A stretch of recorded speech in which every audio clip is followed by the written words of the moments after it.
नमस्कार, मैं doctor Gopal Lohia, homeopath acupuncturist and bachelor therapist. स्वागत है आप सभी का मेरे यूट्यूब परिवार में। हम यहाँ पर बात करते हैं होम्योपैथी, बैचलर की और स्वास्थ्य संबंधी अलग अलग जो भी चर्चाएं होती है उसके बारे में, और जो हमारी क्लिनिक में पेशेंट ठीक हुए हैं उनका प्रैक्टिकल एक्सपीरियंस भी हम यहाँ पर शेयर करते हैं। आज एक आम समस्या के बारे में हम बात करने वाले हैं कि जो बहुत से लोगों को आती है और बहुत इम्पोर्टेंट भी है। क्या है वो समस्या? हवाई जहाज़ में चढ़ने का डर। बहुत से लोगों को हवाई जहाज़ में सफ़र करना भी होता है, लेकिन उनको अंदर से डर लगा हुआ होता है कि अरे मैं जा तो रहा हूँ, टेक ऑफ के समय और लैंडिंग के समय एक अलग से अनुभव होता है, उसका भी डर लगता है। फिर कुछ मरीज ऐसे होते हैं कि उनको लगता अगर मुझे प्लेन में कुछ तकलीफ हो गई तो मुझे मदद कहाँ से मिलेगी। एक बंद जगह पे उनको ट्रैप हुए जैसा लगता है, तो उनको पैनिक अटैक्स आने शुरू हो जाते हैं, या वो टिकट बुक कराते ही उनको स्ट्रेस आ जाता है कि यार अब टिकट भी बुक हो गया, मैं जाऊंगा कैसे, मुझे तो तकलीफ होती है। और उसकी वजह से उनको एसिडिटी होगी, उनको पैनिक अटैक्स आएंगे, पल्पिटेशन होगा, नींद नहीं आएगी और बहुत सारी तकलीफ़ें हो सकती है। और इसका बहुत से लोगों को अनुभव भी होगा। लेकिन आप चिंता मत करिए, इसका पूरा इलाज है, ये पूरी तरह ठीक भी हो सकता है और आप अपना जो ट्रैवल एक्सपीरियंस है उसे एंजॉय भी कर सकते हैं। ये जो हवाई जहाज़ का डर है इसे एवियोफोबिया भी कहते हैं, या फिर फियर ऑफ फ्लाइंग। तो आइए हम विस्तार से मेडिसिन देखते हैं। फॉरमोस्ट मेडिसिन है अर्जेंटम नाइट्रिकम। अर्जेंटम नाइट्रिकम हमेशा प्रेशर में रहता है। एक बार टिकट बुक हो गई, मान लो उसे कहीं पर भी जाना है इंडिया में या फिर आउट ऑफ इंडिया, उसको वो ट्रैवल का इतना डर लग जाता है कि यार मैं कैसे कर पाऊँगा। अभी एक डेट फिक्स हो गई है टिकट की और बस आज से उनका चालू हो गया स्ट्रेस। ऐसा प्रेशर दिन पर दिन, जैसे जैसे वो डेट नज़दीक आती है प्रेशर बढ़ते जाता है बढ़ते जाता है। प्रेशर की वजह से उनको हेडेक भी हो सकता है, उनको loose motion, generally loose motion हो जाती है, गैस्ट्रिक डिस्टर्बेंसेस हो जाते हैं और लंबी लंबी डकारें आती, जोर जोर से ओए। सामने वाले मतलब दूसरे के घर में भी आवाज़ जाएगी, इतनी बड़ी बड़ी डकारें आती रहती है। तो ये सब स्ट्रेस की वजह से होता है। और अर्जेंटम 200 की एक खुराक देने से बहुत सारा कम हो जाएगा। अर्जेंटम को जैसे वो प्लेन में भी जाने लगते हैं, उनको एक मन में डर रहता है कि कहीं प्लेन गिर गया तो, कहीं प्लेन में मैं अटक गया तो, मुझे सांस लेने नहीं हुआ तो मैं क्या करूँगा, कैसे करूँगा। और ये सोच सोच के उसको तकलीफें और बढ़ते ही जाती है। इसका एक सिम्टम है delusion soda water bottle he is. आप अभी का जो सोडा आता है किनले वगैरह का, तो सीधा प्लास्टिक में आता है। पुराने ज़माने में जब ये सिम्टम्स लिखा गया था तब सोडे की बोतल कांच की आती थी और उसमें एक गोटी होती थी और उसमें इतना प्रेशर होता था कि जैसे वो प्रेशर, वो पीने के लिए बोतल से प्रेशर खोलते थे, बोतल को टुक करके आवाज़ आती थी। तो प्रेशर, ये अर्जेंटम का प्रेशर है, वो हमेशा प्रेशर में रहता है। तो ये एक मेडिसिन हो गया। 200 की एक खुराक फ्लाई करने के एक दिन पहले, और जिस दिन से टेंशन शुरू होता है उस दिन भी एक खुराक दे देनी है, तो काफ़ी कम हो जाएगा। दूसरी दवाई है एकोनाइट। ये भी बहुत ही बढ़िया दवाई है और बहुत फास्ट काम करती है। ऐसा नहीं है कि दवाई लेने के बाद में बहुत वक्त लगेगा, फटाफट चुटकी में काम होता है। आप 2 ड्रॉप एकोनाइट के मुंह में डालिए और तुरंत ही इनका जो टेंशन होता है, बेचैनी, रेस्टलेसनेस, तुरंत कम हो जाता है। इतनी बढ़िया दवाई है। देखते हैं इसके क्या क्या सिम्टम्स है। एकोनाइट को मेनली फियर ऑफ डेथ होता है कि यार अगर प्लेन क्रैश हो गया, प्लेन का कुछ प्रॉब्लम हो गया तो तुम मर गए, जिंदा रहने का कोई स्कोप ही नहीं है।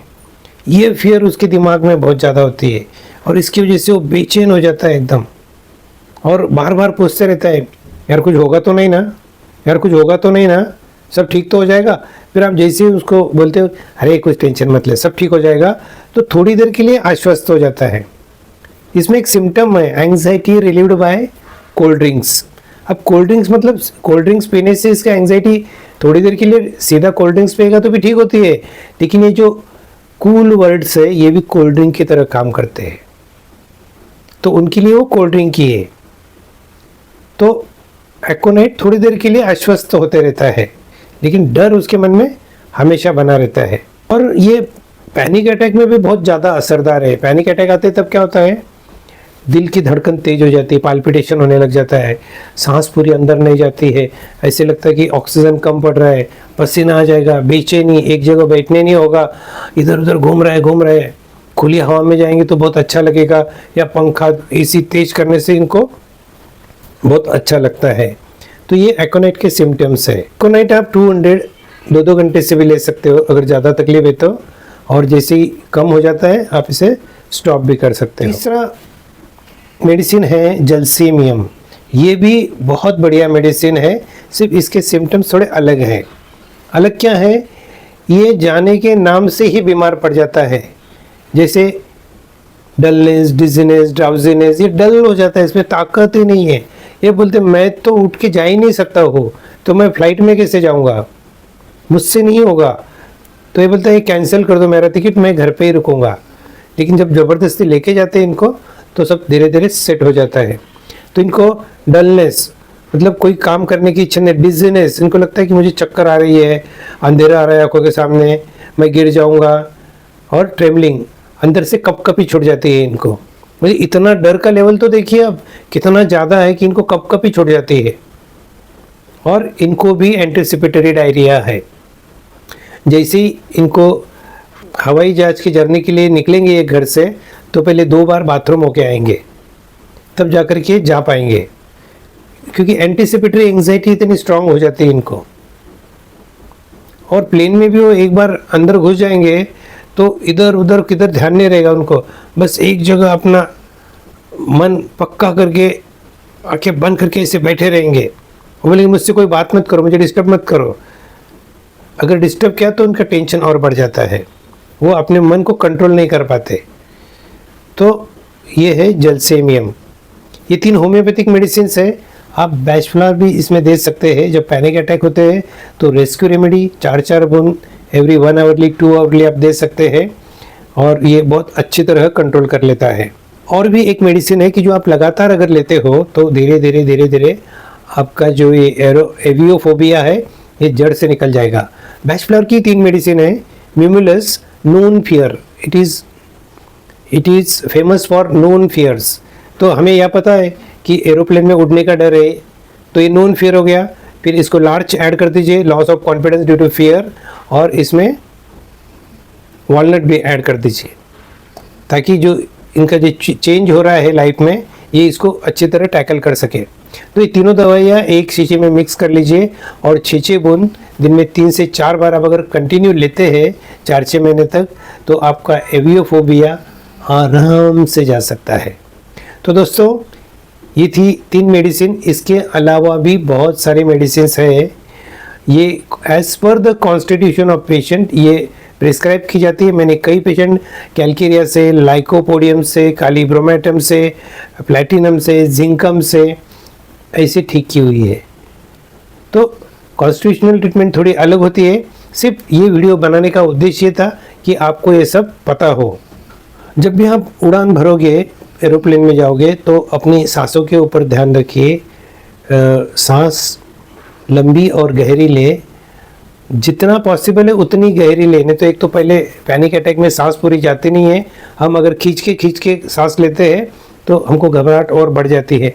जितनी सांस आसानी से जाती है उतनी लीजिए, उसके ऊपर फोकस करिए और शांत रहिए। जाने के 1 दिन पहले दवा शुरू कर दीजिए, ताकि आपको ज़्यादा तकलीफ नहीं होगी। तो दोस्तों, अगर आप किसी को ये फियर ऑफ फ्लाइंग है और दवा लेके भी अगर आपका ठीक नहीं हो रहा है, तो आप बेशक हमें कांटेक्ट कर सकते हैं।